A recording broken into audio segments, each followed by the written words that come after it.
Ibu, Bapak, saudara-saudari yang terkasih, perkataan Yesus tentang orang sakit dan tabib ini sebenarnya sederhana dan mudah dimengerti. Jelas orang sehat tidak memerlukan tabib, yang membutuhkan adalah orang sakit. Ini mudah dimengerti. Tapi ternyata di dalam ranah sosial, di dalam ranah spiritual, ini tidak mudah dipraktekkan. Seperti orang-orang Farisi. Orang-orang Farisi ini adalah orang-orang yang hidup agamanya sangat kuat. Mereka melakukan sekian ratus hukum dengan tingkat ketepatan yang sangat tinggi, sekitar 360 sekian hukum tanpa bolong. Tetapi praktek beragama mereka sama sekali tidak menyelamatkan orang lain.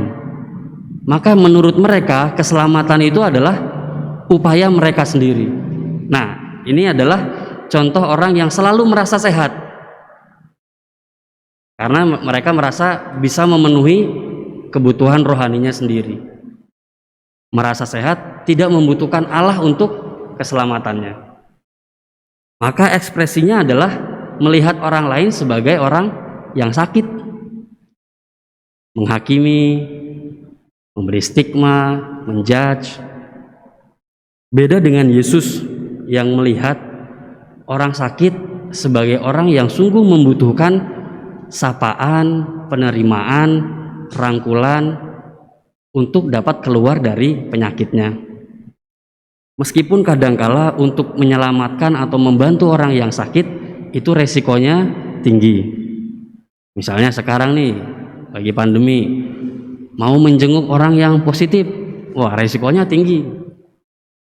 Tapi bukan berarti tidak mungkin kita melakukan kunjungan pakai APD lengkap untuk menyelamatkan orang yang positif ini, karena orang ini stres.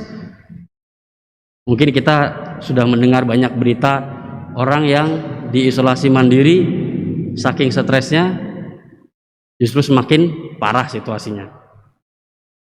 Seperti yang dilakukan oleh Yesus ketika dia makan bersama orang-orang berdosa, Yesus mengambil resiko yang sangat tinggi, yaitu kehilangan murid-muridnya atau kehilangan popularitasnya. Karena pada masa itu makan bersama orang berdosa adalah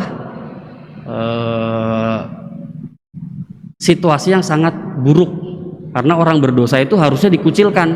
Orang berdosa itu adalah orang yang dihukum oleh Allah. Maka jangan sampai kita berkontak dengan orang berdosa.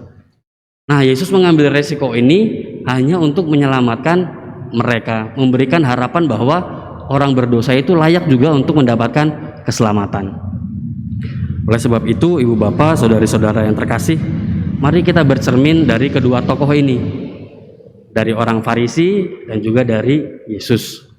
Apakah selama ini kita bersikap merasa diri orang yang selalu sehat, kita tidak membutuhkan orang lain, tidak membutuhkan Allah, maka kita tidak pernah datang kepada Allah untuk merasakan belas kasihannya?